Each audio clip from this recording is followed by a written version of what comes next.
Hello, Commander.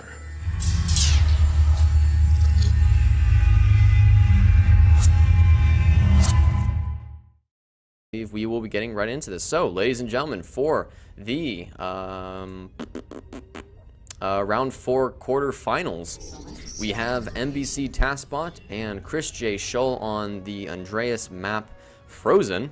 Of course, hosted, given, created, everything besides the organization, which was done by Proliert, has been hosted by Andreas the Glorious G. Of course, the guy, I mean, makes some pretty solid maps. As you guys have seen, all the maps previously created have been by him. So, you know, if you're feeling a little bit generous, you know, give a shout out to my boy Andreas G. Now, this is Tundra. Kind of looks like an Oreo, actually. Oh, food! I tell you what, man, I cannot wait until I get to have me some of that sweet breakfast. I basically woke up and I was like, all right, time to cast some PA. And that's usually how the tournaments go for me. But an interesting little map. I really like how this one is designed. I do believe we will see the players, I think, spawning in right here. And then, assuming that we have mirrors, we will have the other player there. GLHFs coming up from both players is always nice to see. There we go. And let's hope that we do get a very nice and fun game. So, Tundra. We might actually see a little bit of naval, which would be kind of cool. Won't really do a whole lot, as there really isn't a whole lot near it. You know, this isn't Ampulus, where you have a nice water line that secures a lot of metal between you and your opponent if you do decide to go heavy naval. But quite fewer metal extractors. There's the English pronunciation of it. Quite fewer metal extractors than we have seen from the 2 previous games, as we have gone, I think, from 138 to 84 and now to 48, so the metal count just kind of slowly dwindling by half. So, spawning in on the main screen as the Centurion Commander, going bots into air. I always love to see it. It is Chrisj J, open bracket, Shull, close bracket. And his opponent, spawning in on the other side of the map. It is open bracket, Moonboat Crew, or MBC, close bracket, Tasbot, going vehicles. What is this? Okay, so seeing a bit of a mix-up here from the almighty sentient Tasbot. Let's see, as the saying goes, let's see how he do. Very interesting opening, at least from Mr. Tasbot, as the bots, at least from Shull, we're going to call him Chrisj J for simplicity's sake. The bots from Chrisj J are faster, and they do produce on the same economic level, so they use the same amount of energy and metal as the vehicle fabricators, but they are faster but weaker. While the vehicles are obviously slower but do produce on the same level. So I'm very curious to see what we're going to be, what Mr. Tasbot is going to be doing here. Now, there are quite a few choke points, as you guys can see here. I mean, very, very narrow pathways, so I would think that that's probably why we are seeing this decision from Tasbot, as the decision to kind of go with these very kind of single strong units is probably the reason for it. But we might, I would like to see some air fabbers, honestly. Yeah, I would really like to see some air fabbers on this map, as just mobility in general just looks like it's going to be a nightmare for any unit that isn't flying. Ooh, that early tier 2 is fire. Okay, so it looks like the reason he went for that, the vehicle first, was actually to get some very early tier 2 started, which, hey, that's totally fine by me. I just think we're going to be seeing some very awkward aggression to strats here. Ooh, I like this, actually. King of the Hill. It's easier to be King of the Hill when you have a factory producing units to defend your hill. And especially on 48 metal, which is very separated. It can, you know, it can help quite a lot to be in the you know, the side with more metal. Chrisj J currently floating on, killing commander economy, which is never what you want to be doing.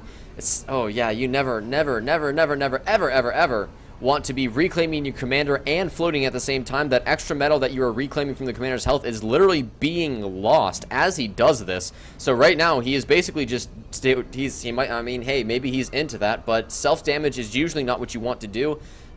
There's a lot of good reasons why, and one of those biggest reasons, as we saw from the last game, boombot snipes can happen. And sometimes you get very lucky and survive with 1% health, or the other 99% of the time, if you're like me, they kill you immediately, and then you start bashing your keyboard in with your head, wondering why you didn't place docks around your commander. Tier 2, though, going up very quickly here, 35% for Tasbot, and I think what he's planning to do is he's going to play in this he's going to basically just isolate himself with the units he has now, and then go out with this very strong and powerful tier 2 push that Chrisj just won't be expecting. The problem with this, though, is that Tasbot really doesn't have a lot of units, and this, the problem with that is that will allow Chrisj to be very aggressive. Oh, did he see it? Did he see the tier 2? No, he's just, okay, so he's just kind of starting it at 5 minutes, just nonchalantly, which is perfectly fine. And actually, ironically enough, he will be building this much faster than Tasbot, as he has, was this 1, 2, 3 fabricators building it, and he's on a greater economy, so, well, it's, no, he's identical fabbers, so how is he building this faster? I mean, actually, this docks could get some, this docks could get some serious work done. He's going to find the fabricators, which is exactly what he wants to do. No, get the fabber! Oh! What? Oh, you should have stayed back here and let the fabbers die, but oh well, I guess. Chrisj continuing to reclaim himself, even though it is literally no benefit to his economy. Never a good idea, but the King of the Hill, did get destroyed by, I think, boombots. We saw those boombots scurrying earlier, and that must have been what had happened. Serious air control here from Chrisj. I like this decision on a map like this, where, again, mobility is just the biggest pain in the butt. Why not just use units that fly over all of the issues and just kill everything, because anti-air sucks, Very, very great decision here from Chrisj, and I like this. And as you can see, those docks just getting cleaned up as they are not able to shoot underwater and basically are just dying very horribly underwater, and it just stinks. Tasbot now starting to have a serious economic issue, as we saw this from last game, actually, and this is kind of one of the issues that I will kind of just pin up for him. He does very well to get his tier 2 up, but he doesn't expand at the same time. So once he starts building that fabricator, it just kind of gets worse and worse for him. More vehicles just kind of dying off here, and this is what I was talking about. Yes, he does have the tier 2, but because he doesn't have, because he isn't continuing to storms. That is a option. Actually, yeah, that is a great option. Get some levelers out and then get 1 or 2 storms. That army will never die to air units, and that will basically be a no-fly zone. Economically, we are seeing the ultimate casual gameplay here from both players, which is exactly what we want to see. We need to see some expansion here from Tasbot. That is his biggest issue, and actually both players having some serious issues, and this is why.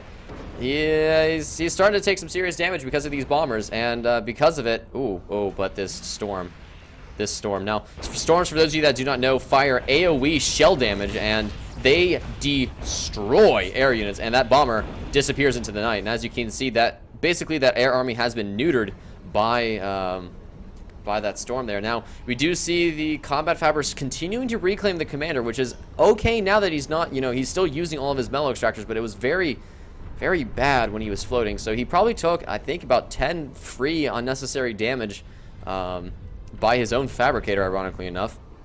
The economies now from both players should to kind of start leveling out, excuse me, levelers, as both players now have tier 2. They should start getting that economy, but again, neither player is really expanding as hard as they can. Now, I do understand that Tasbot needs to get some air units out, and he does have 1 hummingbird factory, but he needs about 2 or 3 if he wants to, win the air, as I do believe. Oh no, he actually just has 1. So this is actually just from snowballing, or from taking really good trades from engagements and everything. So that's very good to see out of Chrisj. Now, bombers do get pulled back to kill off these 4 tanks, and pretty sizable tank army here from Chrisj shull to try and attack Tasbot. Now, the problem with this is all the spinners are in the front. You do not want to have your spinners in the front, because then the spinners die, and then you just get bombered to death. And as you can see, this tank army does not want to be fighting into this. A good concave, but you just know you need to back up and have greater engagements. Tank armies, you always have to fight with the greater numbers. It doesn't matter whether or not you have tier 2. If you are fighting with a lower number advantage, you are just gonna have a bad time. Yes, you did trade efficiently, quote unquote, because you had the levelers, but you also lost a lot of tanks in the process, which if he would have had all of his tier 2 tanks in the same position, he would have been perfectly fine. But now here come the bombers, as all the spinners except for one have been cleaned up, and I mean, it's just gonna be bad news bears. It's just gonna be very ugly, and no one wants to be in that position, you know. I do like these tank, you know, these forward tank positions, but he needs to expand. Tasbot has to continue to move on. If he allows Chrisj to just continue getting this strong economy, sure, he does have tier 2, but it's not going to do nearly as much as it really needs to, you know? Yes, he's getting some of the tier 2, but that's exactly what Chrisj is doing. He's getting the exact same tier 2, as this is a mirror matchup, or a mirror, you know, identical planet. So, you know, the same metal that's in Chrisj's is in Tasbot's, and, you know, these are just metal extractors that Tasbot will never get because of this. Now, it does look like he's starting to move out here with some of his units. And the bombers, oh my goodness gracious, that is a lot of fabricators. So that might be the issue with the economy for, yeah, that is the issue for Chrisj's economy. Actually, what I would like to see is, since he does have such serious control, would be some more bombers and just general aggression. Maybe, actually, now that I say that, there is a lot of anti-air going up here for Tasbot. He's very scared. I would like to see docks, as weird as that sounds, with this, I mean, very strong air superiority. The easiest way to kind of throw your opponents off is, oh, my opponent's going, you know, mass air, I'll get mass anti-air, and then you just kind of, you get them with that gut check and go, oh, really? You've got only, like, mostly anti-air armies? Here's 500 docks. Fight me, you know, and there's just nothing that your opponent can do. Now, we do see double tier 2 coming up here for Chrisj, which is honestly a great choice. I mean, if you are at 200 metal, do it. Just do it. It's a great choice. It's definitely what you want to be doing to keep that economy at 100% efficiently. And Boombot's going to try and move in here. Try get some connect. Nope. Whoa! Where are they going? Oh, they're just going after all the economy. That's sure, I guess. Sure, but the fabricators probably would have been a better choice. The one spinner actually going to get the only bomber in this army, so he needs to keep pushing. I mean, if these, usually if you see spinner or your opponent's hummingbirds flying around your units, that usually means that they kind of assume that these would die and aren't thinking about them. And look, there's nothing to come and try and kill these off, so he needs to kind of move these guys in and get some damage. Oh, ho, ho, ho, ho, ho, ho. That this is, I know I have air superiority and you're gonna do nothing to stop me. This is like, this is map control that you're looking at right here. This is investing in that map control, and that's exactly what Chrisj needs to do, and Tasbot needs to start doing. Still only has one air factory, starting to get his tier 2 up, or his second tier 2 up, as he started to reach the second mark. But I'm very concerned that he hasn't gotten any more air. I mean, what is that, 5? Ooh, leveler army, leveler fight. I mean, perfect example here. This is a pure leveler army, and well, these Boombots will do a great job at countering them, but you know, if he gets, yeah, if he gets bomber support, there is nothing that these dogs are ever going to be able to do. This narwhal trying to kind of scare off the hummingbirds, or the bombers, excuse me, from attacking, you know, protecting the levelers from moving in, but this is going to be really ugly. It's going to get really ugly. These all these levelers are about to see their maker, as the Boombots are going to start rolling in here. The levelers just don't have that rate of fire that they need, and there they all go. So that's how you kill off levelers very easy in a defensive position. You just build a bunch of Boombots and right click, and it's very easy. But oh my goodness, it's nothing but bombers. Yeah, so this is what is known as map control. Yeah, there's nothing to it. This is going to be a very scary bomber army. I mean, there's just nothing else to say about it. Tasbot now taking the economic lead, but I mean, it doesn't really matter, as that air army is going to just be insane. That air army is going to be insane. And yes, you've got docks, Tasbot, but you're not building any air. You seem to just not want to try. These narwhals are going to get very close to these torpedo launchers, and yeah, they just need to back off. They cannot go near that. I mean, Tasbot needs to realize, with all of these air units being built, he needs to get spinners, he needs to get more hummingbirds. I mean, honestly, what I would really like to see is him build tier 2 air and get Phoenix. At this point, you need to start thinking about that you know, that stronger late game sort of army composition. Hummingbirds are great, but Phoenix are greater. They are tier 2 anti-air, and sure, your hummingbirds are only anti-air, but tier 2 anti-airs, you know, just bigger and cooler. Some levelers going to try and move in and clean up this expansion point for Chrisj, which will give Tasbot a nice little window to try and push into attack. We have the armies actually stancing up here for both players as they are just trying to do some work here. A nice little army here from Chrisj does make it into Tasbot's base. These flame tanks, he can't attack into these flame tanks. He simply can't. That is a big Boombot army, but flame tanks will trade for days. I mean, they will get overwhelmed, as you can clearly see here. But, well, you know, they did pretty good. Shush. Shush. There is only one spinner in this little army composition, and I mean, this has to show Tasbot. He needs to get anti-air. He has to get anti-air. He has to get storms with his leveler army. He can't just run, you know, 1 or 2 spinners like this, because he should have been able to kill all this off. But because he didn't have anything to counter all of these bombers, he's just dying. I mean, he's just dying immediately. Army units just kind of coming in here. It does look like green, or Chrisj did try to move in, but it's, I mean, he's just attacking into a really ugly position, to say the least. Oh, hello there, Orbital. I like this. Now, Orbital, for those of you that do not know, is one of those, like, it's a mythic. It's a myth in 1v1s. You almost never see Orbital, but what you will see is, what my personal hope is, that we will see anchors being placed in the most annoying positions, as in like an anchor here, you know, an anchor here, an anchor here. So basically what's going to happen is, if Tasbot ever wants to attack with his unit, oh, you know what could happen? If he wants to, he could go for a comm snipe.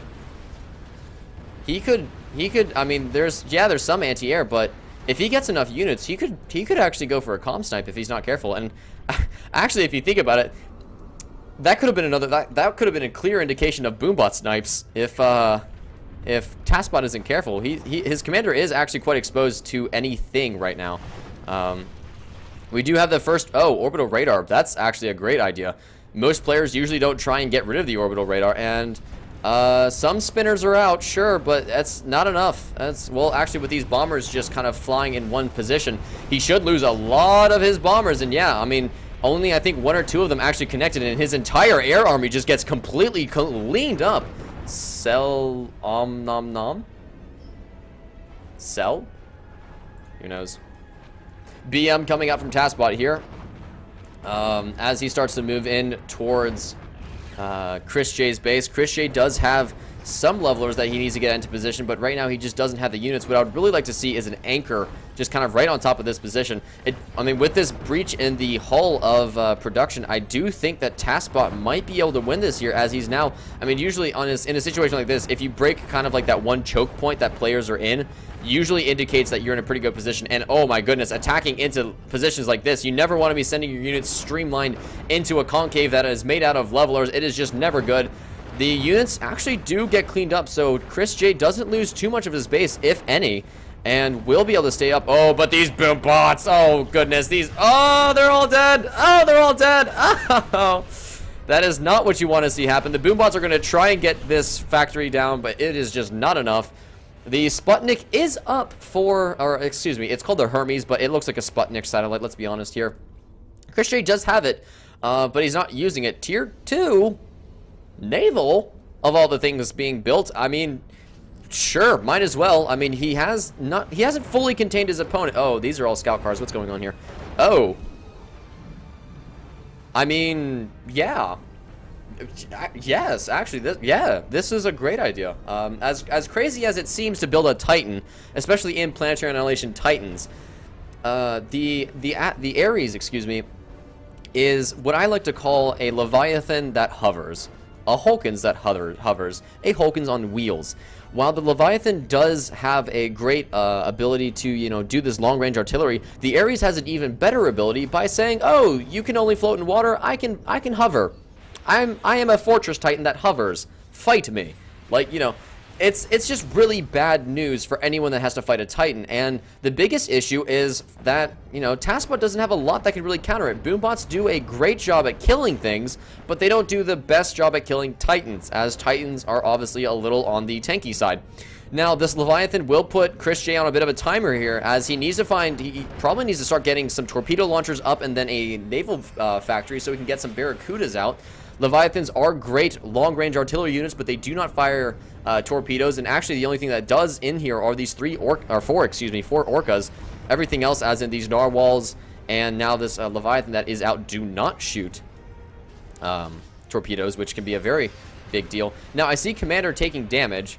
That's not the command. Oh, there's the Commander. Is he? No, he's not getting reclaimed at all. So, again, Bombers just doing a great job of just getting rid of this. Tasbot needs to start running some storms in his tank line, or he's just going to have a really bad time, to say the least. The Hermes just kind of keeping an eye on that Leviathan as it makes its way downtown. The Titan now up to 40%. He should be able to get it done before too much damage is taken by the oh my goodness, the Leviathan. Leviathan going to start working on some of these rounds. At this point, what I would like to see, honestly, is probably some walls get built here by Chrisj to try and just mitigate some of this damage. A orbital fabricator does get built just in time. Again, I would like to see an anchor or something out of this fabber so that we can see something happen. Now, he cannot fight into this. He cannot send his bombers into this. If he does, it's suicide and flying over. I mean, look at that. Look, yeah, exactly. He's gonna try. He's gonna try. Oh no, he's gonna just suicide for the Leviathan. A great choice. I definitely agree with this, but it's gonna stay up. All of the air units go down, and now Chrisj has to figure out what he's gonna do to get rid of it. Bombers continuing to just try and knock this thing down, but he is not going to be able to. I mean, Slammers probably would have been the right choice when he realized that Leviathan was happening instead of the Ares, but it is just too little too late. Now, he does have vision. He will have radar vision, so once this Ares is completed, he will be able to send his units back, but it might just be too little too late as a tier 2 factory has gone down here for Chrisj. His economy is starting to tank, but not as hard as Tasbot's, as Tasbot continuing to just not expand. He does have the position, and holy landmines, Batman. That's quite nice. These levelers are trying to make their way into Chrisj's base, but these, the shellers, excuse me, are just doing a great job at just saying, "How about you don't, son? This is my master's base. You shall not pass." And then he gets gunned down by the Leviathan. But, oh, hello there, Kaijus. That's sure, Kaijus, great choice. More bombers continuing to try and desperately get the work done to try and save Chrisj. This Titan, it's so close. It's so close. But his economy now starting to tank. He does have all of his, basically at this point, he has all of his production going in, or all of his economy going into rushing this Titan up. It's up to 87% and counting. All he needs to do is just get a little bit more money done. He just needs to buy a little bit more time. And he could. I mean, he really could, because the only thing that can fight an Ares is a Leviathan, and with this range he should be able to beat it, because you know nothing can kill an Ares on water besides a Leviathan. Nothing can. I do believe no Barracuda or missiles. Oh, we got a Titan. Here we go. So Tasbot does realize that there is a Titan up. He says lol what as he realizes that the Ares is ready, and this Fortress Titan has got some work cut out for him. Now, there is a tier 2 factory that is still up for Chrisj, so he still can produce tier 2 units if he needs to. This Ares needs to get some work done. Instead of staring at his air factories, he needs to start getting some work done. Firing at docks is not what you want to do. Orbital factory going back up here for Chrisj, as he's probably going to try and get some radar done. This Ares needs to not be as aggressive. He needs to use it for artillery and not frontal combat. He's going to actually use these front guns to try and ward off these units. All the units focusing down right now. The Ares now down to almost 80%, going up as quickly as possible. The boom bots are going to start making their way downtown. Can he get this Ares in the water in time? The boom bots, and it does stay up. Boom bots great to do chunk damage, but only get it down to about 50%. The Leviathans are now trying to just outrange this thing. But again, it is called the Fortress Titan for a reason, son. Oh goodness, Krakens are definitely what you want to do. Ares cannot shoot the Kraken, but the Kraken can't shoot at the Ares, as it does have rapid torpedo rounds, but the bombers do spot it in time. The damage is going to start coming out here. There isn't any more anti-air, and this Ares is in a really bad position. He is now going to start taking continuous damage by this Kraken. Great decision out of Tasbot to try and get this Ares down. This Ares is going to start getting focused down to 13%. Ouch, says Chrisj. He realizes that he probably shouldn't have just right-clicked his Ares, and boom, it goes down. So valiantly does the mighty fall. And with that, I do think that Chrisj might be in a bit of a bad situation. Tasbot now at about 300 metal per second, using all of it to the point where he's at 60% efficiency. But Chrisj now only has one tier 2 factory and a orbital factory. Oh, okay.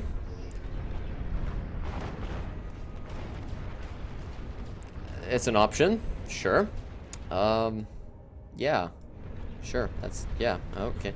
So now the real question is Tasbot able to finish him off and or see that in time? As the biggest issue that we can see right now is that, well, Chrisj. Well, I mean, yeah. Oh no. Oh no. Oh no, it's about to get really ugly up in here, Batman. Uh-oh, so, Manhattan, oh, GG's coming up from Chrisj. Boom goes the dynamite. A great game from both players, but Tasbot able to just pull it out in the end here, so congratulations to Tasbot. He will be moving on to round 3. That Manhattan probably would have sealed the deal, but that nuke that Chrisj was building would have been, you know, just the icing on the cake. But congratulations to Tasbot for winning that. So, hey guys, it's Ghost here. Hope you enjoyed the video. Make sure to like it, make sure to hit the subscribe button, and make sure to turn up that audio because we're about to kick it. Goodbye. Okay, goodbye. Goodbye. Okay, goodbye now. Goodbye.